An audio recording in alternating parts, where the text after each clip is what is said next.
चलो बच्चों, फिर से हम आ गए हैं 10वीं कक्षा के इकाई 3 चैप्टर का नाम है निर्माण उद्योग। इसमें हमने एक वीडियो बना चुका हूँ, तो अब अभी तक आप लोग नहीं देखे हैं तो जाके ज़रूर देख लीजिएगा, जिसमें हमने आपको श्रम के आधार पर जो है उद्योगों का वर्गीकरण पढ़ा चुका हूँ।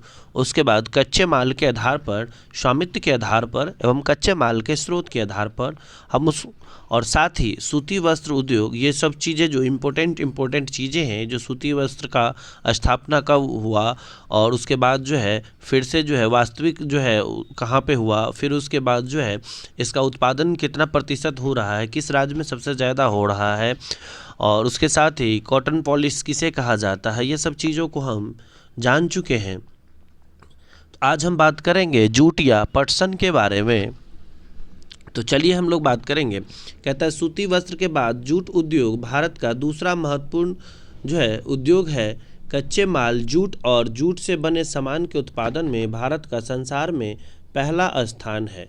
यानी कि जूट से बने हुए उत्पादन में, जो भी जूट से जो सामान बनता है उनके उत्पादन में भारत जो है पूरे संसार में प्रथम स्थान है। इसको याद कर लेना। जूट के सामान के निर्यात में भारत का बांग्लादेश के बाद संसार में दूसरा स्थान है। तो अगर बात निर्यात की हम करेंगे, यानी कि एक होता है आयात और दूसरा होता है निर्यात। आयात मीन्स होता है जब हम किसी देश से अपने देश में सामान मंगाते हैं, लाते हैं, आयात करते हैं। और निर्यात का मतलब हो गया जो हम अपने देश से किसी देश में क्या करते हैं, भेजते हैं, तो उसे निर्यात कहते हैं। तो भारत जो है ऐसे मामलों में बांग्लादेश के बाद दूसरा स्थान है। कहने का मतलब है कि सबसे ज़्यादा बांग्लादेश जो है अपने देश से दूसरे देशों में जूट का क्या करता है, निर्यात करता है।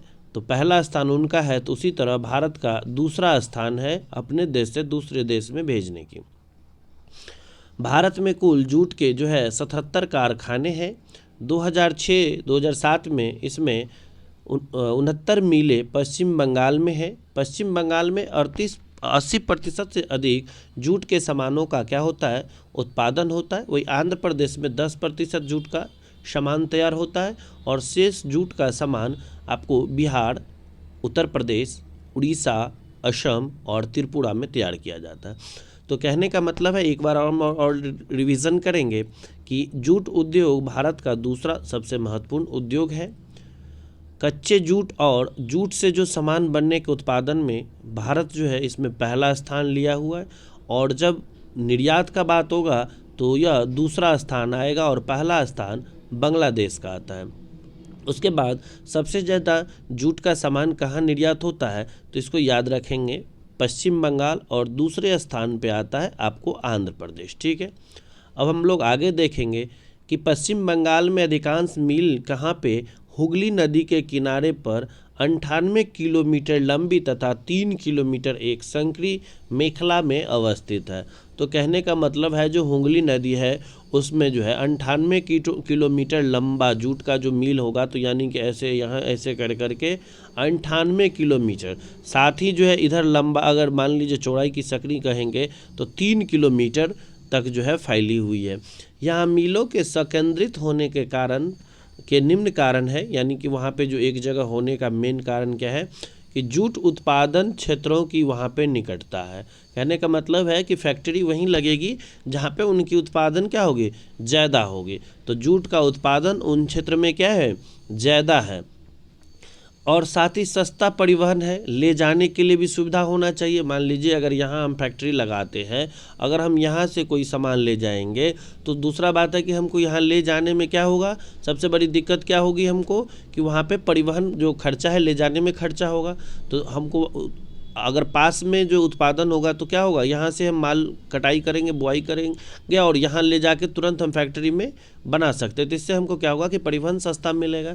साथ ही कच्चे जूट को संसाधित करने के लिए पर्याप्त मात्रा में जल की उपलब्धता। अब अगर फैक्ट्री में ज़्यादा जलों की ज़रूरत है, जैसे धोना है, उसको बहुत सारे चीज़ को सफाई उफाई करनी है, तो उसके लिए जल की आवश्यकता है। तो आपको हुगली नदी से जो है जल मिल जाता है। इसके अतिरिक्त जो सस्ता श्रमिक है उसके आसपास जो है लेबर की संख्या जो है ज़्यादा होने के कारण जो है सस्ते लेबर भी मिलते होंगे।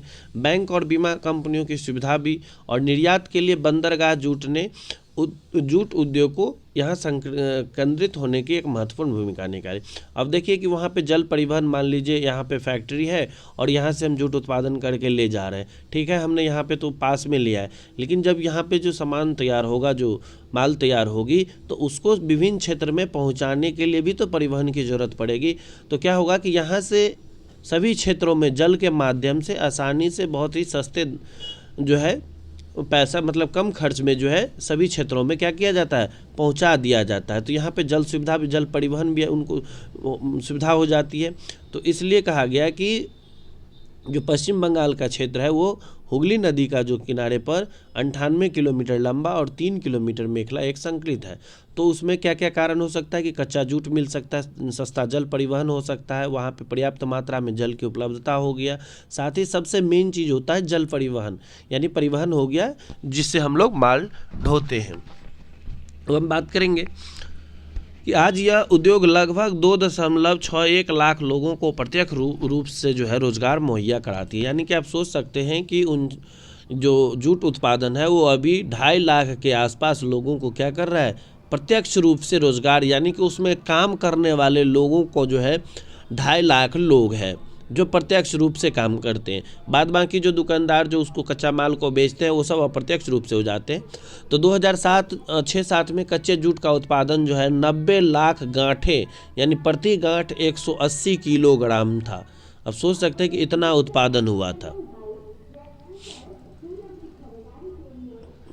अब देखिए यहाँ पे जो हुगली नदी का जो स्ट्रक्चर दिया हुआ है, तो ऐसे ऐसे करके दिया हुआ है हुगली नदी। अब हुगली नदी के आसपास जो क्षेत्र है उस क्षेत्र में आप देखिए कि कौन कौन से ऐसे क्षेत्र है जहाँ पे ज़्यादातर जो है आप यहाँ देख रहे हैं, बांसवड़िया है, चंदन नगर है, नेहाटी है, काकड़ीपाड़ा, भाटपुरा, जगतडोल, भुवनेश्वर, अंगूर, सामनगर, सिरामर, टीटागढ़, महेश, रिसाव, खारडा। तो आप लोग को उतना याद करने की अभी ज़रूरत नहीं है, जो हम बताए हैं हुगली नदी उसके बारे में आप बस उसको देख लेना है। उसके बाद हम लोग देखते हैं कि स्वतंत्रता के पहले और बाद में भारत को जूट निर्यात के लिए एक अच्छी मात्रा में विदेशी मुद्रा अर्जित करता है। इस समय जूट उद्योग कई चुनौतियों का सामना कर रही है, ठीक है। ऊंची उत्पादन लागत, अब जो है जूट इसलिए चुनौतियों का जो है सामना कर रही है क्योंकि इनके पास जो है अब उत्पादन करने के लिए ऊंची उत्पादन, अब खर्च जो है क्या हो गया, बढ़ गया है। उसके बाद जो अंतर्राष्ट्रीय बाज़ार में कृत्रिम धागों का तैयार सामान, अब जो है जूट का जो है बहुत सारे ऐसे इंटरनेशनल बाज़ार हो गया जहाँ पे कृत्रिम धागों का जो है तैयार सामान हो गया। अब बांग्लादेश, ब्राज़ील, फिलीपींस, मिस्र, थाईलैंड जैसे अन्य देशों में कड़ी प्रतिस्पर्धा शामिल हो गया। अब इन देशों में जो है ज़्यादा उत्पादन होने लगा है, तो भारत में भी क्या हो गया, जो है इसका कंपटीशन जो है धीरे धीरे बढ़ रहा है। संयुक्त राज्य अमेरिका, कनाडा, रूस, अरब देश और यूनाइटेड किंगडम और ऑस्ट्रेलिया भारतीय जूट उत्पादकों का प्रमुख ग्राहक है। तो कहने का मतलब है कि जूट का उत्पादन अगर होता है तो जब बाहर दूसरे देशों में निर्यात किया जाता है तो सबसे बड़ा जो ग्राहक अपना है वो है आपको अमेरिका, कनाडा, रूस, अरब देश, यूनाइटेड किंगडम और ऑस्ट्रेलिया भारतीय जूट का अभी प्रमुख उत्पादक ग्राहक बन चुका है। अब हम बात करेंगे ऊनी वस्त्र का। यह देश के सबसे पुराने वस्त्र उद्योगों में से एक है। ऊनी वस्त्र उद्योग का संकेंद्र पंजाब, महाराष्ट्र, उत्तर प्रदेश, गुजरात, हरियाणा, राजस्थान राज्यों में है। धारीवाल, लुधियाना और अमृतसर पंजाब के ये जो है प्रमुख केंद्र है। क्या आप जानते हैं, सबसे पहले हम लोग इसको देखेंगे, पश्मीना ऊन, एक नाम की ऊन आती है पश्मीना ऊन, बहुत बार ये चर्चा में आती है कि पश्मीना ऊन क्या होती है। तो यह एक विशेष नस्ल की बकरियों के बालों यानी रोए से तैयार किया जाता है, जो बहुत ही नरम और मुलायम होता है और अति गर्मी प्रदान करता है। ये बकरियां कश्मीर के उच्च पर्वतीय क्षेत्रों में गुर्जरों द्वारा पाली जाती है।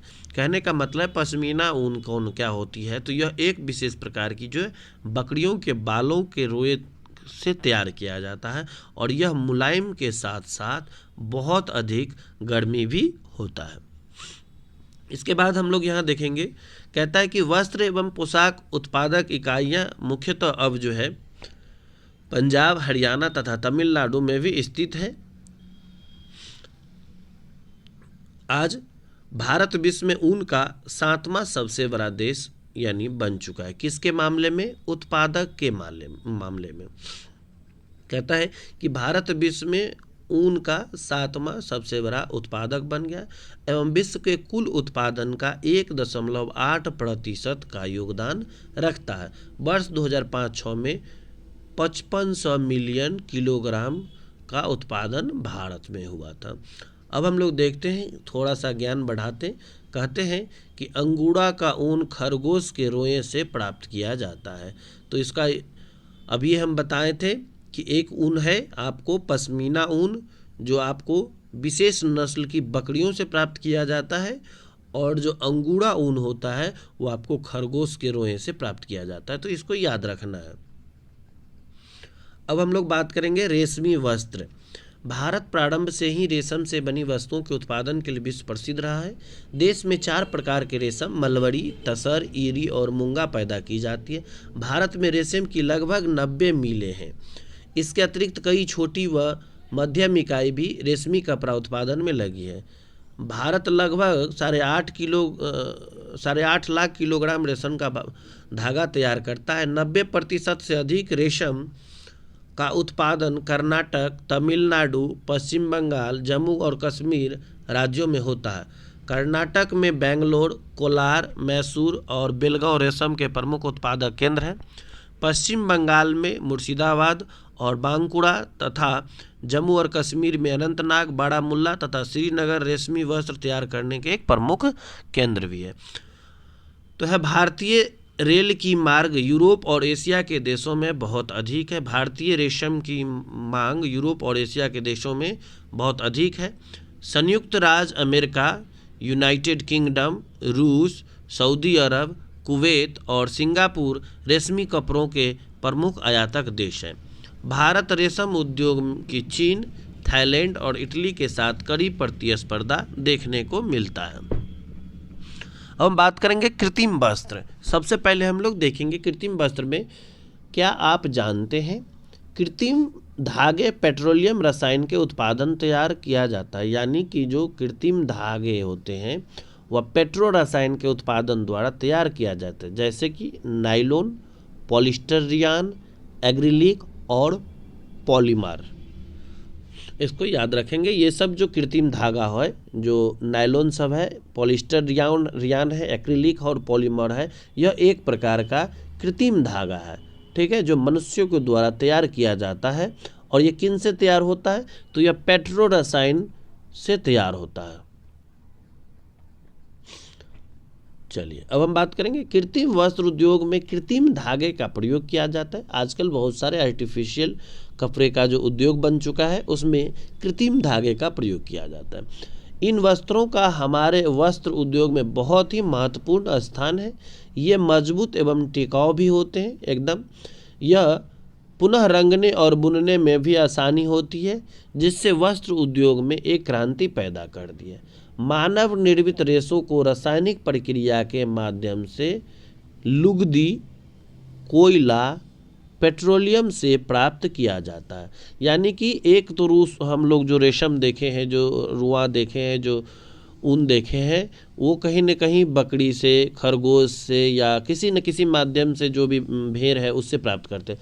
लेकिन कृत्रिम में क्या किया जाता है कि यह मानव निर्मित रासायनिक प्रक्रिया के माध्यम से, किससे? तो लुगदी से, कोयला से एवं पेट्रोलियम से प्राप्त किया जाता है। वस्त्र में अधिक गुणवत्ता लाने के लिए इन्हें प्रायः प्राकृतिक रेशों जैसे कपास, रेशम और ऊन के साथ मिलाकर भी बनाया जाता है। अब देखो, मान लो इसको वस्त्र में क्या करेंगे, अधिक गुणवत्ता लाना है, यानी कि उसमें और अच्छा क्वालिटी लाना है, तो उसमें क्या करेंगे, थोड़ा सा जो प्राकृतिक रूप में जो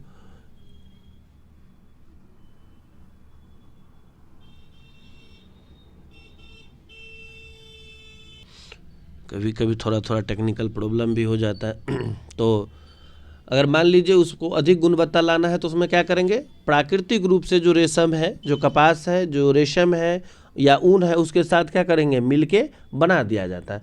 इन उद्योगों का जो है केरल, तमिलनाडु, कर्नाटक, महाराष्ट्र, गुजरात, राजस्थान और मध्य प्रदेश जैसे राज्यों में अधिक विस्तार हुआ है।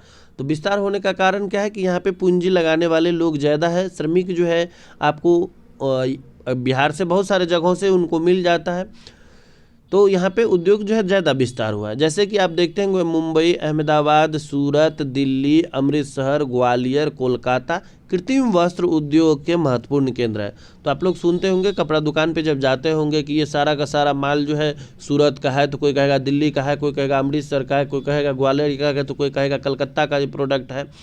तो ये सब जहाँ से भी जो प्रोडक्ट है वो कृत्रिम ऊन होता है, ठीक है, ओरिजिनल ऊन नहीं होता है, मानव द्वारा निर्मित ऊन होता है। बस उसमें गुणवत्ता लाने के लिए क्या करता है कि उसको क्वालिटी अच्छा हो, तो गुणवत्ता हो, तो उसमें क्या करता है कि थोड़ा सा कपास, रेशम या ऊन को मिला दिया जाता है, जबकि वो ओरिजिनल ऊन नहीं होता है। अब हम बात करेंगे चीनी उद्योग का। तो भारत संसार में गन्ने का सबसे बड़ा उत्पादक देश है, इसको फर्स्ट याद कर लेना है। गन्ना उत्पादक देशों में भारत उत्पादकता के क्षेत्र में पहला स्थान है। गुड़ और खांडसारी को मिलाकर चीनी के उत्पादन में भी इसका पहला स्थान है। अगर चीनी उत्पादन की बात की जाए तो ये भी पहला स्थान है, किसमें?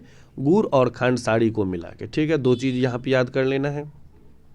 वर्तमान समय में यह उद्योग 4 लाख से अधिक लोगों को प्रत्यक्ष रूप से और एक बड़ी संख्या में किसानों को अप्रत्यक्ष रूप से रोजगार भी प्रदान करता है। अब देखिए, अभी 4 लाख लोगों को रोजगार प्रदान करने का क्या मतलब हुआ कि जो या तो कटाई, बुनाई, रोपाई या उसको प्रत्यक्ष तौर पे जो है उसको जिसको फ़ायदा मिल रहा है वो लोग हो गया। अब देखिए, गुड़ के प्रोडक्ट से बहुत सारे चीज़, चीनी के प्रोडक्ट से बहुत सारे चीज़ मिलते हैं, तो ऐसे चीज़ों को अप्रत्यक्ष रूप से भी रोजगार उसको प्रदान मिलता है। तो कहता है कच्चे माल के मौसमी होने के कारण चीनी उद्योग एक मौसमी उद्योग है। हाँ, सही बात है, एकदम मौसमी उद्योग है। अब हम बात करेंगे कि आधुनिक आधार पर इस उद्योग का विकास 1903 ईस्वी में प्रारंभ हुआ। सबसे पहले जब आधुनिक आधार पर चीनी मिल का जो विकास कहिए, चाहे औद्योगिक विकास कहिए, तो यह 1903 ईस्वी में हुआ। अब बात आती है बिहार में। तो बिहार के सारण जिले के मढ़ौरा में एक चीनी मिल की स्थापना की गई थी। तो कहने का मतलब है कि बिहार में सर्वप्रथम चीनी मिल की स्थापना कहाँ की गई है? तो मढ़ौरा में किया गया है। कौन सा जिला है? सारण जिला है। इसको याद रखिएगा, कहीं कहीं मढ़ौरा भी होगा, मढ़ौरा भी होगा या मढ़ौरा होगा, तो बस आपको सारण जिला मढ़ौरा दिख जाना है, ठीक है। हम जानते हैं कि चीनी उद्योग गन्ने पर निर्भर करेगी। एकदम सही बात है कि जो चीनी का उद्योग होगा वो कहीं न कहीं किस पे निर्भर करेगी? गन्ने पे निर्भर करता है। गन्ना काटने के बाद वजन में घटने वाला तथा शीघ्र खराब होने वाला होता है। एकदम सही बात है कि अगर हम गन्ना के काट करेंगे तो जब वो सूख जाएगा तो उसके वजन में क्या हो जाएगा? वजन क्या होगी? घट जाएगी। सूखने के बाद वजन घट जाएगी। गन्ने की इन्हीं विशेषताओं को ध्यान में रखकर चीनी मिलें गन्ना उत्पादक क्षेत्र में स्थापित की जाती है। देखिए, इसलिए इससे पहले हम जो बताए थे सूती वस्त्र वाला जो आपको बताए थे कि जो हुगली नदी के आसपास में, तो इसलिए कि मान लीजिए अगर हम यहाँ पे उद्योग लगाएंगे, गन्ना यहाँ से उत्पादन करेंगे, यहाँ से यहाँ आने में 5 दिन का समय लगेगा। तो 5 दिन में अगर मान लीजिए यहाँ 10 क्विंटल जो है वजन होता है और यहाँ आते आते इसका वजन मान लीजिए 6 क्विंटल हो गया, 7 क्विंटल ही रह गया, तो कहीं ना कहीं किसान को 3 क्विंटल का जो है लॉस हो गया और कहीं ना कहीं उत्पादन भी जो है कम, मान लीजिए चीनी का जो उत्पादन होगा वो भी कम होगा, क्योंकि सूखने के बाद थोड़ा सा जो है चीनी की मात्रा भी कम जाएगी उसमें। तो इसलिए है कि चीनी मिलें गन्ना उत्पादक क्षेत्रों में स्थापित की जाती है, इसको भी याद रखना। वर्ष 2008 में देश में चालू चीनी मिलों की संख्या 615 थी, यानी पूरे देश में जो है 2008 तक जो है वो आपको 6 से 15 चीनी मिले थे, जिसमें आपको सिर्फ महाराष्ट्र में आपको 134 चीनी मिले मिलेगी। इसके अतिरिक्त आपको उत्तर प्रदेश में, बिहार में, कर्नाटक में, तमिलनाडु में, आंध्र प्रदेश में, गुजरात में, पंजाब, हरियाणा और मध्य प्रदेश राज्यों में फैली हुई है। तो आप देख सकते हैं कि टोटल 615 ये 2008 का डाटा है, जिसमें 134 आपको सिर्फ महाराष्ट्र में। पिछले कुछ वर्षों से इन उद्योगों की संख्या और दक्षिण और पश्चिमी राज्यों में विशेष कर महाराष्ट्र में बढ़ी है। इसका मुख्य कारण यहाँ के गन्ना एवं अधिक शर्करा यानी सक्रोज की मात्रा है। यहाँ की ठंडी जलवायु भी एकदम लाभदायक है। इसके अतिरिक्त इन राज्यों में सहकारी समितियाँ भी सफल रही है। अब हम बात करेंगे चीनी उद्योग को थोड़ा सा, और हम लोग देखते हैं कि क्या आप जानते हैं उपभोक्ता किसे कहते हैं। बहुत बार आता है उपभोक्ता। उपभोक्ता ऐसा उद्योग है जो उत्पादन उपभोक्ता के सीधे उपयोग हेतु करते हैं। यानी उपभोक्ता एक ऐसा उद्योग है जो उत्पादन उपभोक्ताओं के सीधे उपयोग करते हैं, उसे उपभोक्ता उद्योग कहते हैं।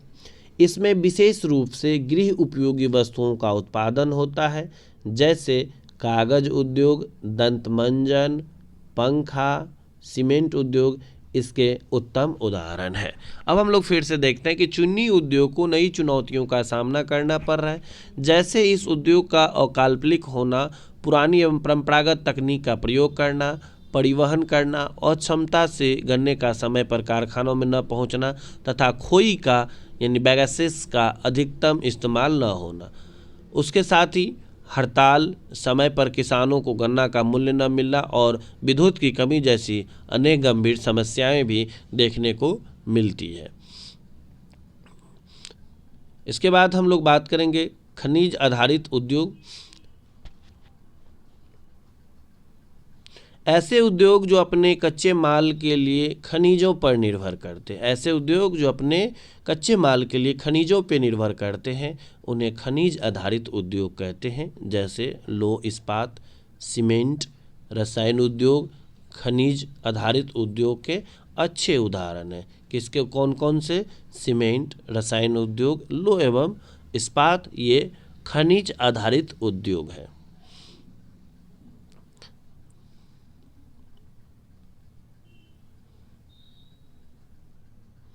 चलिए मिलते हैं फिर अगले वीडियो में लौह एवं इस्पात उद्योग का वीडियो लेके।